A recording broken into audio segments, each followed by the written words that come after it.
ओम श्री गणेशाय नमः। ओम नमः शिवाय। हर हर महादेव। पौष मास महात्म्य की कथा सुनने वाले आप सभी भक्तजनों का आज की कथा में दिल से स्वागत है। भगवान शिव और माता पार्वती आप पर अपनी कृपा सदा सर्वदा बनाकर रखे। आज आप सुनिए पौष मास महात्म्य के 21वें दिन की कथा। तो आइए प्रतिदिन की ही तरह पहले सुनते हैं एक बड़ी ही सुंदर कथा। एक बार की बात है, एक लड़की अपने घर के पास स्थित मंदिर में एक संत जी के पास गई और उनसे बताया कि पंडित जी, मेरे पिताजी बहुत बीमार है और इतने बीमार है कि अपने बिस्तर से उठ भी नहीं सकते। क्या आप उनसे मिलने हमारे घर पर आ सकते हैं? तब संत जी ने कहा कि हाँ बेटी, मैं जरूर आऊंगा। पंडित जी जब उनसे मिलने के लिए घर पर गए तो उन्होंने देखा कि एक बूढ़ा और बीमार आदमी पलंग पर लेटा हुआ है, लेकिन उसने एक खाली कुर्सी अपने पलंग के ठीक सामने रखी है। संत जी ने उस बूढ़े और बीमार आदमी से पूछा कि मुझे लगता है आपको मेरे आने की प्रतीक्षा थी, इसीलिए आपने कुर्सी डाल रखी है। तब उस बीमार आदमी ने कहा कि जी नहीं, आप कौन हैं, मैं आपको नहीं जानता। तब उन पंडित जी ने अपना परिचय दिया और फिर कहा कि मुझे तो ये खाली कुर्सी देखकर लगा कि आपको मेरे आने का आभास हो गया है। तब वो आदमी बोला कि संत जी, अगर आपको बुरा नहीं लगे तो कृपया करके कमरे का दरवाजा बंद कर दीजिए। उन पंडित जी को ये सुनकर थोड़ी हैरानी हुई, पर फिर भी उन्होंने दरवाजा बंद कर दिया। तब वो बीमार आदमी बोलने लगा कि संत जी, आज तक मैंने इस खाली कुर्सी का राज किसी को भी नहीं बताया है, अपनी बेटी को भी नहीं बताया। मैं अपने पूरे जीवन में ये जान ही नहीं सका कि प्रार्थना कैसे की जाती है। लेकिन मैं प्रत्येक दिन मंदिर जाता था, वहां पर जाकर मुझे समझ ही नहीं आता था कि मैं किस तरह से प्रार्थना करूं और क्या करूं।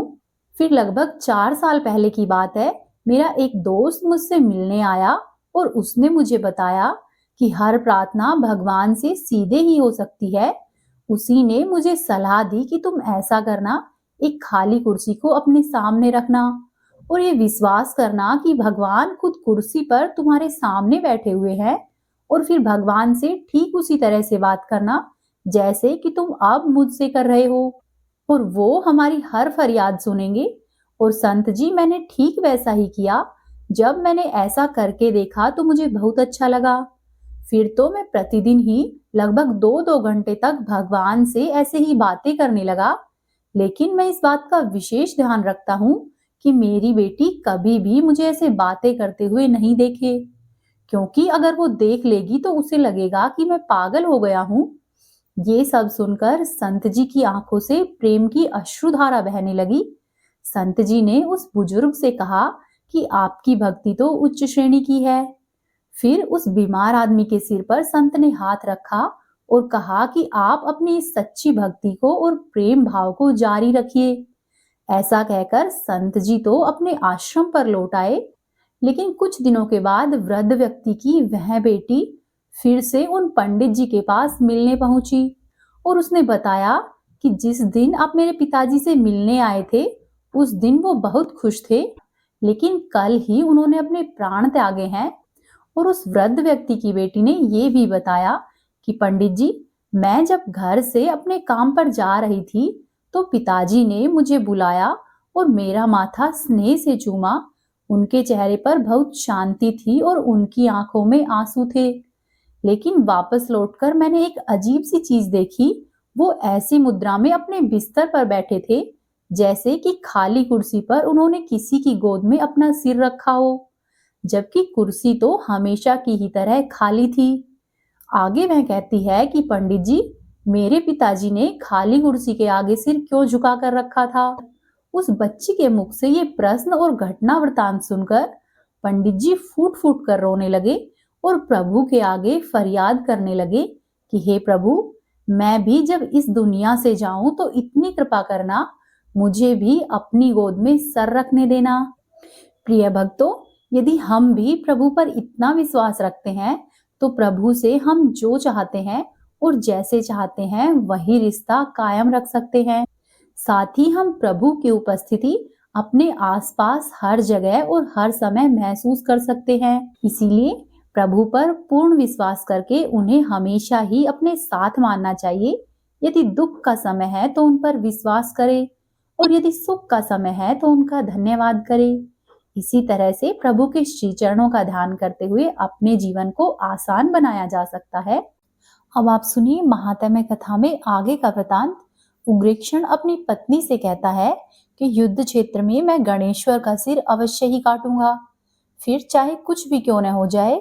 ऐसा कहकर उसने राजसी पोशाक धारण की और राजसभा में जाकर कल और विकल नाम के दो महावीरों से बोला कि कल विकल, तुम दोनों मेरी बात सुनो।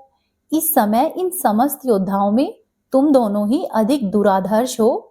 अपने साथ विशाल सेना ले जाओ और शत्रुओं का वध कर दो। शिवपुत्र मयूरेश को भी जीवित या फिर मृत किसी भी अवस्था में मेरे सामने उपस्थित करो। ऐसा सुनकर वे दोनों दैत्य विशाल सेना के साथ रण क्षेत्र में जा पहुंचे, किंतु घोर संग्राम के बाद भी विजय प्राप्त नहीं कर सके। आरंभ में शिवगण और देवगण उनका प्रहार नहीं सह पाए, किंतु बाद में पुष्पदंत और नंदीश्वर के प्रहारों से दैत्यों की सेना पीड़ित होने लगी और अंत में वीरभद्र ने कल और विकल को प्राणहीन कर दिया। इस युद्ध में भी असुरदल का संहार बड़े ही वेग से हुआ। बची हुई सेना रणांगन छोड़कर भाग गई। कल और विकल की मृत्यु का समाचार पाकर उग्रेक्षण अत्यधिक दुखी हुआ और सोचने लगा कि मेरे सभी प्रधान और शूरवीर सेनापति इस युद्ध में मारे गए हैं। अब शत्रु का सामना करने के लिए मैं किसे भेजूं? वह बहुत विचार करने के बाद भी कुछ निश्चित नहीं कर पाया। तभी उसकी मन स्थिति को समझकर उसके धर्म और अधर्म नाम के दो पुत्रों ने कहा कि पिताजी, हमारे सभी प्रमुख सैनिक ने रणांगन में अद्भुत वीरता दिखाई है और वहीं पर उन्होंने मोक्ष को पाया है। अब आप हमें युद्ध क्षेत्र में जाने की आज्ञा दीजिए। हमें विश्वास है कि शत्रु सेना को वश में करके मयूरेश्वर का वध करने में हम दोनों सफल रहेंगे। उग्रेक्षण ने उन दोनों को आज्ञा दे दी तो फिर दोनों भाई विशाल और चतुरांगिणी सेना को लेकर युद्ध क्षेत्र में जा पहुंचे। फिर दोनों ओर से घोर संग्राम होने लगा। दैत्यराज के दोनों पुत्र अत्यधिक ही बलवान थे। उन्होंने वीरभद्र, हिरण्यगर्भ, भूतराज और मयूरेश की सेना को बुरी तरह से आहत किया। यह देखकर मयूरेश ने उन दोनों को एक साथ ऊपर उठाया और आकाश में चक्र के समान घुमाते हुए धरती पर फेंक दिया। दोनों के ही सैकड़ों खंड हो गए। तभी विजय से उल्लास करते हुए ऋषिगण और शिवगण गणेश्वर की जय, गणेश्वर की जय इस तरह से बोलने लगे। पराजित दैत्य सेना ने भागकर अपने राजा को यह समाचार दिया कि राजाधिराज, आपके पुत्र बड़ी ही वीरता से लड़े, किंतु मयूरेश के सामने उनकी एक नहीं चली और वे दोनों मारे गए। उनके साथ जो विशाल सेना थी वह भी रण क्षेत्र में काम आ गई। दैत्यों में ये सब सुनकर शोक छा गया।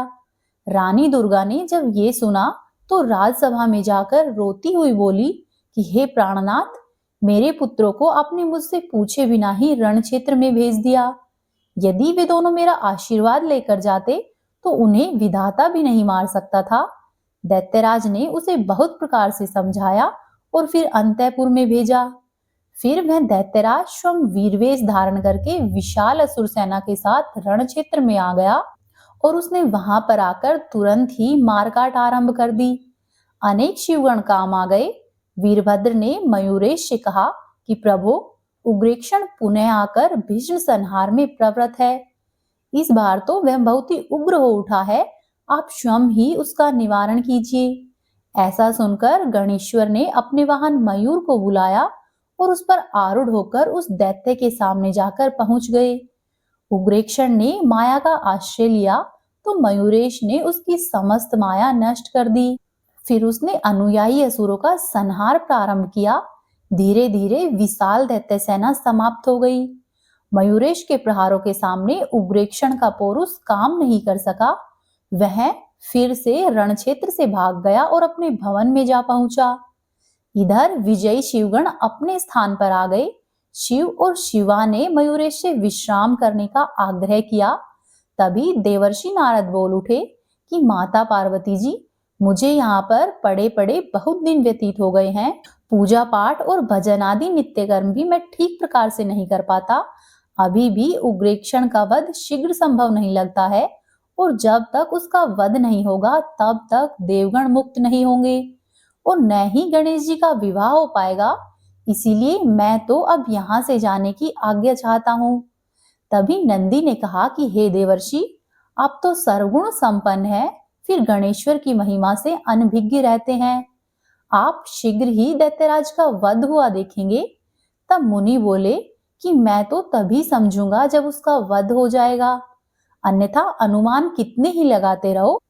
मुनि की ऐसी बात सुनकर स्वयं गणेश्वर ने कहा कि मुनिवर, मैं आपका मंतव्य समझ गया हूँ। विश्वास कीजिए कि अब बिना अधिक विलंब के ही इस असुरपति का वध हो जाएगा। ये सुनकर नारद जी चुप रहे। मयूरेश ने शिवगणों को आज्ञा दी कि आज ही गंडकी नगर पर आक्रमण किया जाए। आदेश सुनते ही समस्त सेना ने उस ओर प्रस्थान कर दिया। युद्ध के बाजे बजते जा रहे थे और वीर गर्जना कर रहे थे। इस कारण से समस्त धरती और दिशाएं कंपायमान हो रही थी। समस्त सेना तीव्र गति से गंडकी नगर में जा पहुंची तथा मयूरेश के चारों गण राक्षस राज के दुर्ग पर जाकर चढ़ गए। इस समाचार को सुनते ही उग्रसेन कांप उठा। उसकी समझ में नहीं आ रहा था कि अब किस प्रकार से बचाव किया जाए। तभी उसकी सहधर्मिणी दुर्गा ने रोते हुए कहा कि स्वामी, आपने मेरी बात नहीं मानी। यदि मान लेते तो ऐसा विनाश नहीं होता। मेरे दोनों पुत्र मारे गए और सारी ही सेना नष्ट हो गई है, और अब आपके प्राणों पर आ बनी है। अभी भी समय है, आप अपने प्राणों की रक्षा तो कर ही सकते हैं। फिर भी नहीं मानना चाहते हैं तो अब चिंता करने से कोई लाभ नहीं होगा। रानी दुर्गा इस प्रकार कह ही रही थी कि तभी राजभवन के स्वर्ण रत्न निर्मित शिखर पर भृंगी उड़कर जा बैठे और फिर सभा मंडप के स्तंभों को उखाड़ उखाड़ कर उनको तोड़ने और टुकड़ों को चारों ओर बिखेरने लगे। यह देखकर हजारों असुर मारो मारो ऐसा पुकारते हुए अस्त्र और शस्त्र हाथ में लेकर उनकी ओर दौड़ पड़े। भृंगी वीर तो प्रतीक्षा कर ही रहे थे। उन्होंने कुछ ही देर में असुरों को धराशाही कर दिया। अब उन्होंने कुछ देर प्रतीक्षा की, किंतु कोई भी असुर सामने नहीं आया। तब वे उग्रसेन के भवन में जा घुसे और उन्होंने दैत्यराज को विश्राम करते हुए देखा। वह सोने का बहाना करके नेत्र मूंद कर पड़ा हुआ था। इसीलिए उन्होंने उसके कान और केश खींचने आरंभ किए। विवश हुआ दैत्यराज उठकर बाहर आ गया। उसने भृंगी गणों को अपने आघातों से व्याकुल कर दिया। शिवसेना बहुत आगे बढ़ाई थी। उग्रसेन ने भी भयंकर युद्ध करके शिवसेना को पीछे हटने के लिए विवश कर दिया। तभी सहसा ही मयूरेश्वर के विराट रूप के दर्शन प्राप्त हुए। उनका मस्तक अंतरिक्ष में था, चरण पाताल लोक में थे तथा कान सब दिशाओं में फैले हुए थे। उनके 1000 मस्तक, 1000 नेत्र, 1000 हाथ और इतने ही चरण थे। इस रूप के दर्शन करके उसे भगवान भास्कर के वे वचन याद आ गए, जिसके अनुसार ऐसे ही किसी दिव्य पुरुष के द्वारा उसकी मृत्यु होनी थी। तब वह राक्षस समझ गया कि अब उसका अंतकाल समीप है। फिर भी उसने समर्पण करने की अपेक्षा युद्ध करना ही उचित समझा और वह अपने भयानक अस्त्रों से प्रहार करने लगा। किंतु मयूरेश ने उसके सभी शस्त्र शास्त्रों को काट गिराया। अब वे मयूर से उतरे और उन्होंने पवित्र जल से आचमन करके अमृत बीजयुक्त मंत्र का जाप करते हुए अत्यंत ही तेजस्वी परशु को अभिमंत्रित किया तथा दैत्यराज के सामने जाकर उसकी नाभि पर प्रहार किया। तब जोर से चिल्लाता हुआ, त्रिलोकी को गुंजायमान करता हुआ वह परशु उस राक्षस की नाभि में जाकर घुस गया, जिससे कि अमृत स्थली ध्वस्त हो गई और वह तुरंत ही धराशायी हो गया। दैत्यराज के मरते ही सर्वत्र उल्लास छा गया। मुनिगण, देवगण आदि सभी निर्भय हो गए। आकाश में अप्सराएं नृत्य करने लगी और फूलों की वर्षा करने लगी। सभी दिशाएं स्वच्छ हो गई, धरती फूल उठी। देवता, ऋषि मुनि आदि सभी मयूरेश की स्तुति करने लगे। कहने लगे कि जो प्रभु परब्रह्म है, चिंतानंद है, सदानंद स्वरूप, सभी देवताओं के अधीश्वर, परम ईश्वर, गुणों के समुद्र एवं गुणों के स्वामी है, किंतु गुणों से परे है उन आदिदेव और परमात्मा मयूरेश को हम नमस्कार करते हैं, जो संसार भर के एकमात्र वंदनीय है, एकमात्र ओमकार, गुणों के परम कारण, कल्प रहित, विश्वपालक, संहारक और उद्धार करने वाले हैं। उन आदिदेव मयूरेश को हम नमस्कार करते हैं। हे गजानन, हे गणराज, वस्तुतः हम आपके योग्य सुंदर स्तवन में समर्थ नहीं है। आप समस्त गुणों के भंडार और संपूर्ण विश्व के प्रेम पात्र है। आपके गुणों का वर्णन करने की हम में शक्ति नहीं है। आपका संसार रचना का क्रम समुद्र के समान अपार और अकथनीय है। हे प्रभु, आपने अपने वचन का निर्वाह कर दिया तथा समस्त दैत्यों का संहार करके देवताओं और ऋषि मुनियों को सुखी बना दिया है। इस प्रकार से स्तुति करके देवगण अपने धाम को चले गए। इधर अपने पुत्र मयूरेश के द्वारा दैत्यराज के मरने का समाचार सुनकर माता पार्वती अत्यंत ही आनंदित हो उठी। शिवजी के साथ वे तुरंत ही अपने पुत्र के पास पहुंची और वहां पर जाकर उन्होंने मयूरेश को हृदय से लगा लिया। शिवगण मयूरेश की जय जयकार करने लगे। वहीं दूसरी तरफ उग्रेक्षण की मृत्यु का समाचार पाते ही उसके माता पिता छाती पीटने लगे।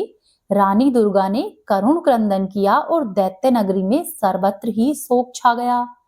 दैत्यराज के लिए चंदन की चिता तैयार की गई और रानी दुर्गा भी अपने पति के साथ चिता में बैठकर सती हो गई। उसके बाद उग्रेक्षण के पिता चक्रपाणि उस नगरी के राजा हुए। विष्णु आदि सभी देवताओं को मुक्त कर दिया तथा भगवान मयूरेश की सेवा में उपस्थित होकर उनकी स्तुति करने लगे और फिर निवेदन किया कि प्रभु, आप ही समस्त चराचर विश्व के उत्पत्ति करता, पालन करता और संहार करता हो। आपकी माया से मोहित हुए जीव आपको जान नहीं पाते हैं। आज आपके दर्शनों का सौभाग्य हमें प्राप्त हुआ है। इस कारण से हमारा जीवन सफल हो गया है। राजा के ऐसे वचन सुनकर मयूरेश ने प्रसन्न होकर कहा कि हे राजन, तुम्हारे पुत्र को मैंने विवश होकर मारा है, परंतु उसे मोक्ष की प्राप्ति हुई है। मैं तुम पर अत्यधिक प्रसन्न हूं। तुम्हारी जो इच्छा हो तुम वह वरदान मांग लो। तब चक्रपाणि बोले कि हे नाथ, यदि आप प्रसन्न हैं तो मेरे भवन और नगर को पवित्र करने की कृपा कीजिए। प्रार्थना सुनकर मयूरेश अपने गणों के साथ गंडकी नगर में पधारे, जहां पर राजसभा में विद्वान, सभासदों, प्रजाजनों, मुक्त हुए विष्णु भगवान आदि सभी देवताओं ने उनका स्वागत किया। वे सोने से निर्मित भव्य सिंहासन पर विराजित हुए और वहां पर विराजित होकर वे अत्यधिक ही शोभा पा रहे थे। तब राजा चक्रपाणि ने अनेक प्रकार से मयूरेश का पूजन किया और उनकी स्तुति करते हुए बोले कि हे नाथ, आज मेरा जीवन धन्य हो गया है। मेरा भवन, नगर और प्रजाजन सभी धन्य हुए हैं। जिन परमात्मा के दर्शन अनेक जन्मों की तपस्या करके भी नहीं मिलते, मुझे उनके साक्षात दर्शन हो रहे हैं। तभी मयूरेश भगवान की माया से मोहित हुए इंद्र ने क्रोधित होकर कहा कि राजन, तुमने सभी बड़े देवताओं की उपस्थिति में एक बालक की प्रथम पूजा करके अपनी मूर्खता का परिचय दिया है।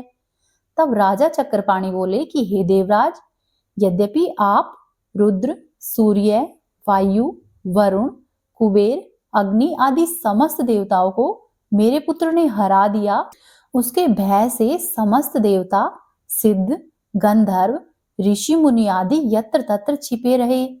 भगवान विष्णु तक अपने अनुयायी देवताओं के सहित बंदी बना लिए गए, किंतु परमात्मा मयूरेश ही समस्त वीरों के सहित मेरे पुत्र का संहार करने में समर्थ हुए। इन्होंने उनसे देवताओं को मुक्त कराया। इस कारण मैं तो इन्हें ही प्रथम पूजा का अधिकारी समझता हूँ। इंद्र का समाधान नहीं हुआ देखकर मयूरेश ने घोर गर्जना की, जिससे कि समस्त ब्रह्मांड कांप उठा। ऐसा लगा मानो ब्रह्मांड विदीर्ण हो जाएगा। उससे असंख्य प्राणी मूर्छित हो गए। सूर्य के समान प्रकाश से विश्व व्याप्त हो गया। उसके बाद देवताओं ने मयूरेश के रूप में 10 भुजाधारी गजानन भगवान के साक्षात दर्शन किए। फिर तुरंत ही 10 भुजी गजानन के स्थान पर मध्य में पद्मासन पर विराजमान वक्रतुंड, अग्निकोश में शिवजी, नेत्र में सूर्य, वायव्य में पार्वती जी और ईशान कोण में बैठे हुए भगवान नारायण के दर्शन मिले। इससे कि समस्त देवगण भ्रमित हो गए। तभी आकाशवाणी हुई कि परमपिता परमात्मा गजानन ही 5 रूपों में प्रकट होते हैं। वे सभी विघ्नों के नाशक तथा देवता, मनुष्य, यक्ष, राक्षस और नाग सभी के पूज्य हैं। केवल इनकी पूजा से ही समस्त देवों की पूजा संपन्न हो जाती है। इसीलिए भेद बुद्धि का त्याग करना ही उचित है। तभी सब देवताओं ने भगवान मयूरेश के ओमकार रूप का दर्शन किया, इससे कि उनका भ्रम तुरंत ही दूर हो गया और सभी ऊंचे स्वर से मयूरेश की जय, मयूरेश की जय इस प्रकार से बोलने लगे। फिर सभी देवताओं ने उनका श्रद्धा और भक्ति के सहित पूजन किया। राजा चक्रपाणि ने भी उनका षोडशोपचार पूजन करके स्तुति की। इसके बाद नारद जी ने कहा कि भगवान मयूरेश ने प्रतिज्ञा की थी कि समस्त देवताओं को बंधन मुक्त कराने के बाद ही विवाह करूंगा। इनकी वह प्रतिज्ञा पूरी हो चुकी है, अतएव अब सिद्धि बुद्धि का विवाह इनके साथ होना शेष है। अतः कमलोद्भव ब्रह्मा जी शीघ्र ही उस कार्य को भी संपन्न कर दे। ब्रह्मा जी प्रसन्न हुए और उन्होंने अपनी दोनों पुत्रियों का विवाह मयूरेश के साथ धूमधाम से संपन्न किया। फिर विदा करते हुए हाथ जोड़कर निवेदन करने लगे कि प्रभु, आज मेरी अभिलाषा पूर्ण हो गई है। इन पुत्रियों का पालन मैंने बड़े लाड़ प्यार से किया है, अब इनकी रक्षा आप स्वयं करते रहे। मयूरेश ने ब्रह्मा जी की बात स्वीकार की। तभी दैत्यराज के यहाँ पर बंदी देवताओं ने प्रार्थना की कि प्रभु, आपकी कृपा से हम बंधन से मुक्त हो गए हैं, इसीलिए अब हमें भी अपने धाम में जाने की आज्ञा दे। मयूरेश ने देवताओं और ऋषि मुनियों के प्रति आदर भाव प्रदर्शित करते हुए जाने की आज्ञा दे दी। वे सभी उनका जय जयकार करते हुए अपने अपने स्थानों की ओर चले गए। इससे आगे की कथा का वर्णन आप सुनेंगे कल के अध्याय में। अब आप सुनिए श्री गजेंद्र मोक्ष श्रोत का पाठ। इसका पाठ करने से मनुष्य के जीवन में जो भी परेशानी चल रही है, शीघ्र ही उसे छुटकारा मिल जाता है। साथ ही इसका पाठ प्रतिदिन करने से मनुष्य कर्ज मुक्ति जैसी समस्याओं से भी छुटकारा पा लेता है। गजेंद्र श्रोत में हाथी और मगरमच्छ के साथ हुए एक युद्ध का वर्णन मिलता है। मगरमच्छ गजेंद्र को तालाब के अंदर खींच लेता है और उसके पैर को पकड़ लेता है। तब वह गजेंद्र भगवान श्री हरि विष्णु से अपनी मुक्ति के लिए प्रार्थना करता है। भगवान श्री हरि विष्णु उसकी स्तुति सुनकर प्रसन्न होते हैं और उसे मुक्त कराते हैं। जो भी मनुष्य प्रेम पूर्वक इसका पाठ करता है, स्वयं श्री हरि विष्णु उसकी दशों दिशाओं से रक्षा करते हैं। श्री सुखदेव जी ने कहा कि अपनी बुद्धि के अनुसार अपने मन को नियंत्रित करके हृदय को स्थिर करके वह गजेंद्र अपने पिछले जन्म में याद किए गए सर्वोच्च और बार बार जाप किए जाने वाले स्रोत का जाप करने लगा। गजेंद्र ने मन ही मन श्रीहरि का स्मरण करते हुए कहा कि जिनके मात्र प्रवेश करने से ही शरीर और मस्तिष्क चेतन की तरह व्यवहार करने लगता है, ओम द्वारा लक्षित और पूरे शरीर में प्रकृति और पुरुष के रूप में प्रवेश करने वाले उस सर्वशक्तिमान देवता को मैं मन ही मन नमस्कार करता हूँ। वो जिनके सहारे संपूर्ण संसार टिका हुआ है, जिनसे ये संपूर्ण संसार अवतीर्ण हुआ है, जिन्होंने इस प्रकृति की रचना की है, जो खुद उसी रूप में प्रकट है, लेकिन इसके बावजूद भी वो इस प्रकृति से सर्वोपरि और सर्वश्रेष्ठ है। ऐसे अपने आप और बिना किसी कारण के भगवान की मैं शरण लेता हूँ। अपनी संकल्प शक्ति के बल पर अपने ही स्वरूप में रचित और सृष्टि काल में प्रकट व प्रलय काल में अप्रकट रहने वाले और इस शास्त्र प्रसिद्धि प्राप्त कार्य कारण रूपी संसार को, जो बिना कुंठित दृष्टि के साक्ष्य रूप में देखते रहने पर भी उसमें लिप्त नहीं होते हैं, चक्षु आदि प्रकाशकों के भी परम प्रकाशक प्रभु है, उन प्रभु को मैं नमस्कार करता हूँ। बीतते समय के साथ तीनों लोकों और ब्रह्मादि लोकपालों के पंचभूत में प्रवेश कर जाने पर और पंचभूतों से लेकर महत्वपूर्ण सभी कारणों के उनकी परम करुणा स्वरूपा प्रकृति में मगन हो जाने पर उस समय दुर्जय और घोर अंडाकार रूपेण प्रकृति ही बच रही थी। उस अंधकार से परे अपने परम धाम में जो भी सर्वव्यापी भगवान सभी दिशाओं में अपने ही तेज से प्रकाशित है, वे ईश्वर मेरी रक्षा करे।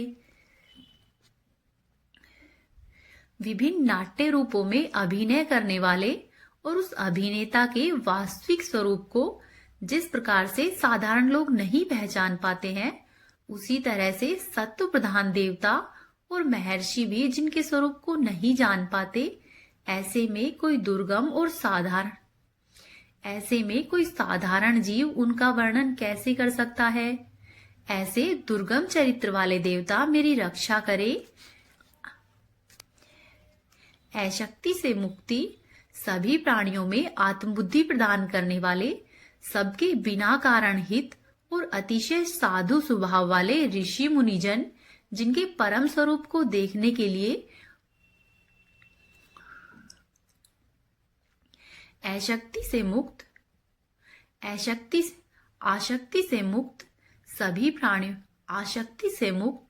सभी प्राणियों में आत्मबुद्धि प्रदान करने वाले, सबके बिना कारण ही हित करने वाले, अतिशय साधु स्वभाव के ऋषि मुनिजन, जिनके परम स्वरूप को देखने के लिए वन में खड़े रहकर अखंड ब्रह्मचर्य और तमाम ही अलौकिक व्रतों का पालन करते हैं, ऐसे प्रभु मुझे सद्गति प्रदान करे। वो जिनका हमारी भांति न तो जन्म होता है और न ही जिनमें अहंकार है, जिनके निर्गुण रूप का ना तो कोई नाम है और ना ही कोई रूप है, इसके बावजूद भी वो समय के साथ इस संसार की सृष्टि और प्रलय के लिए अपनी इच्छा से जन्म स्वीकार करते हैं। ऐसे प्रभु को मेरा बारंबार प्रणाम है। वो प्रभु मेरी रक्षा करे।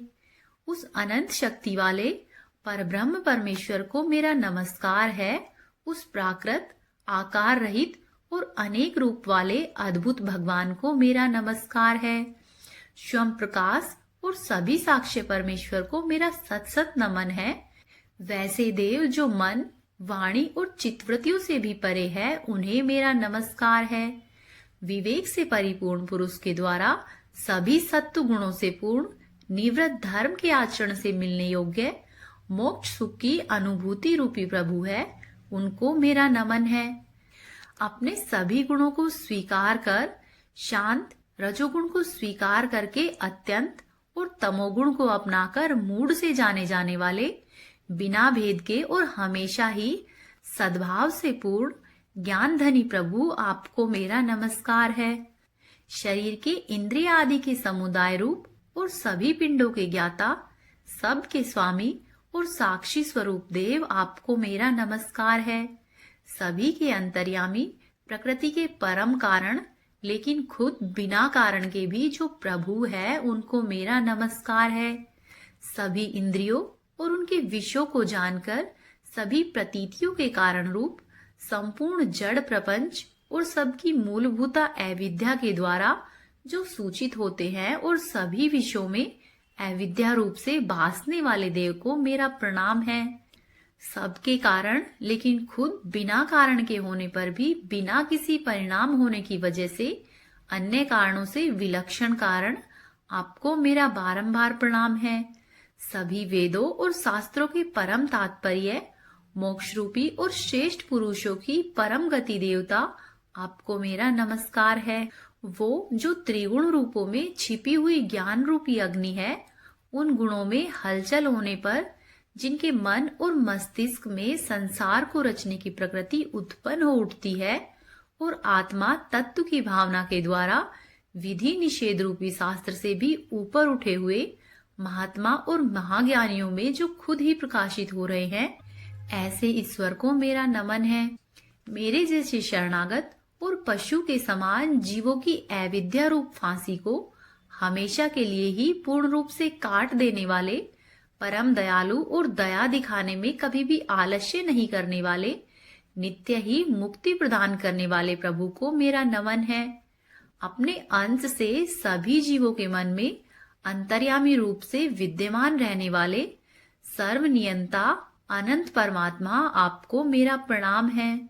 शरीर, पुत्र, मित्र, घर और संपत्ति सहित कुटुंबियों में अशक्त लोगों के द्वारा कठिनाई से मिलने वाले और मुक्त पुरुषों के द्वारा अपने हृदय में निरंतर ही चिंतित और ज्ञान स्वरूप जो सर्वसमर्थ ईश्वर है, उनको मेरा नमस्कार है। वो जिन्हें धर्म, अभिलाषित भोग, धन और मोक्ष की कामना से मनन करने वाले लोग अपनी मनचाही इच्छा पूर्ण कर लेते हैं, अपितु उन्हें विभिन्न प्रकार के अयाचित भोग और अविनाशी पार्षद शरीर भी देते हैं।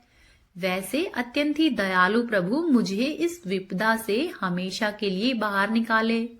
वो जिनके एक से अधिक भक्त, जो मुख्य रूप से एकमात्र उसी भगवान की शरण में है, धर्म अर्थ आदि किसी भी पदार्थ की लालसा नहीं रखते, जो केवल उन्हीं के परम मंगलमय एवं अत्यंत ही विलक्षण चरित्र के गुणों का गान करते हुए आनंद रूपी समुद्र में गोते लगाते रहते हैं, उस अविनाशी, सर्वव्यापी, सर्वमान्य और ब्रह्मादि के भी नियामक है, अभक्तों के लिए भी प्रकट होने पर भक्ति योग द्वारा प्राप्त होते हैं, अत्यंत ही निकट होने पर भी माया के आवरण के कारण दूर जान पड़ते हैं, इंद्रियों के द्वारा अगम्य और अत्यंत ही दुर्विज्ञ है, अंतरहित लेकिन सभी के आदि कारक और सभी तरफ से परिपूर्ण है, उस भगवान की मैं स्तुति करता हूँ। ब्रह्मा सहित सभी देवता, चारों वेद और समस्त चर व अचर जीव नाम और आकृति भेद से जिनके अत्यंत ही क्षुद्र अंशों से रचित है, जिस तरह से जल रही अग्नि की लपटें और सूरज की किरणें हर बार निकलती है और फिर अपने ही कारण में लीन हो जाती है, उसी भांति बुद्धि, मस्तिष्क, इंद्रिया और अनेक प्रकार की योनियों के शरीर, ये सभी गुणों को प्राप्त शरीर जिस स्वयं प्रकाश परमात्मा में अवतीर्ण होता है और फिर उन्हीं में लीन हो जाता है, वो भगवान जो न तो देवता है, न ही असुर, न ही मनुष्य और ना ही मनुष्य से नीचे किसी अन्य योनि के प्राणी है, वो ना ही स्त्री है, ना ही पुरुष है और ना ही नपुंसक है, और ना ही वो ऐसे जीव है जिनका इन तीनों ही श्रेणियों में समावेश हो। वो ना तो गुण है और ना ही कर्म है, वो ना ही कार्य है और ना ही कारण है। इन सभी योनियों का निषेध होने पर जो भी बचता है वही उनका असली रूप है। ऐसे प्रभु मेरा उद्धार करे। मैं अब इस मगरमच्छ के चंगुल से मुक्त होने के बाद जीवित नहीं रहना चाहता। इसकी वजह ये है कि मैं सभी तरफ से अज्ञानता से ढके हुए इस हाथी के शरीर का क्या करूं? मैं आत्मा के प्रकाश को ढक देने वाले अज्ञानता से युक्त इस हाथी के शरीर से मुक्त होना चाहता हूँ, जिसका कालक्रम से अपने आप ही नाश नहीं होता, बल्कि ईश्वर की दया और ज्ञान से उदय होता है।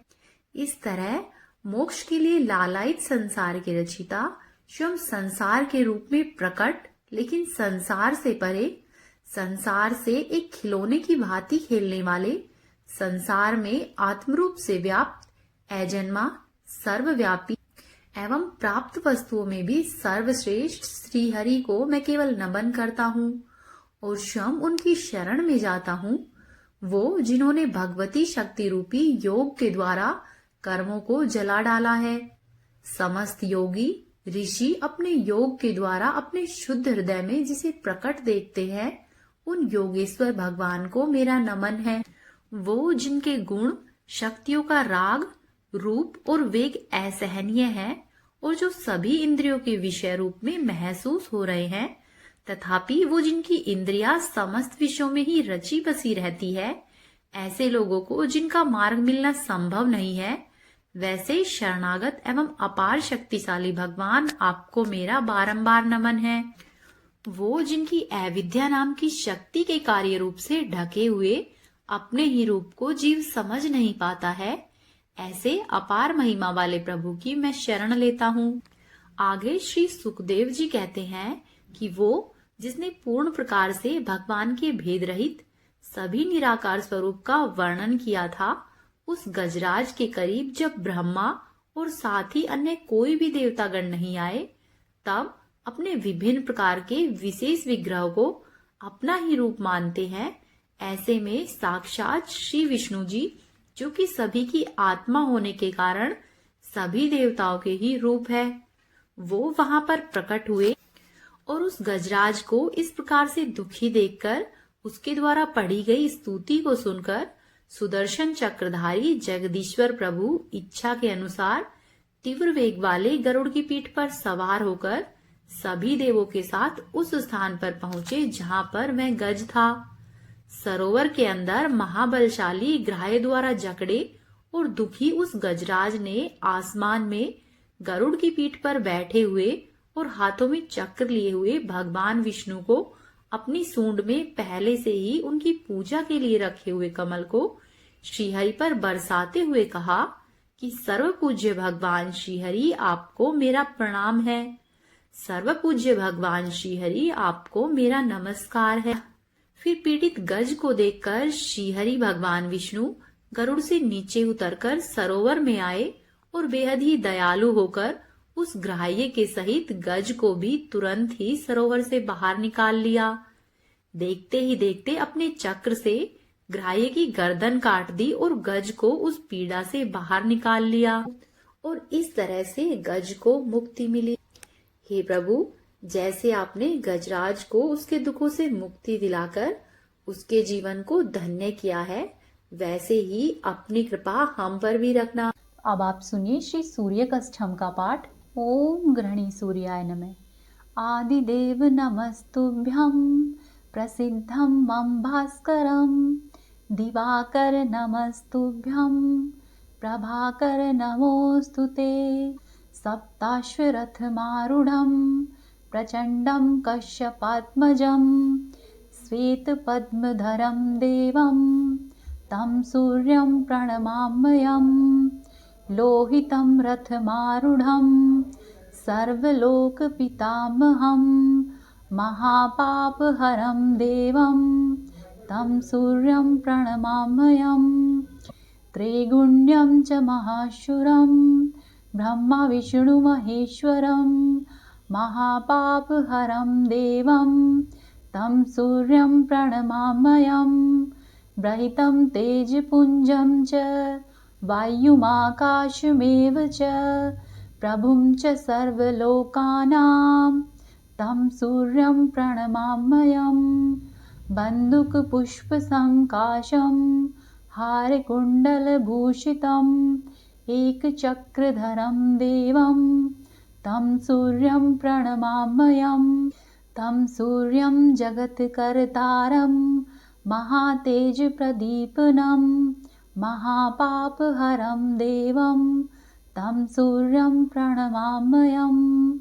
तं सूर्यं जगतामनाथं ज्ञानविज्ञानमोक्षदं महापापहरं देवं तं सूर्यं प्रणमाम्यहम्।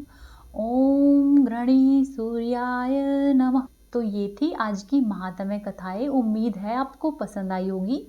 यदि आपने अभी तक चैनल को सब्सक्राइब नहीं किया है तो आपसे अनुरोध है कि चैनल को सब्सक्राइब कर ले, वीडियो को लाइक कीजिए और वीडियो को शेयर कीजिए। साथ ही कमेंट बॉक्स में अपने सुझाव जरूर दें। आपका दिन शुभ और मंगलमय हो।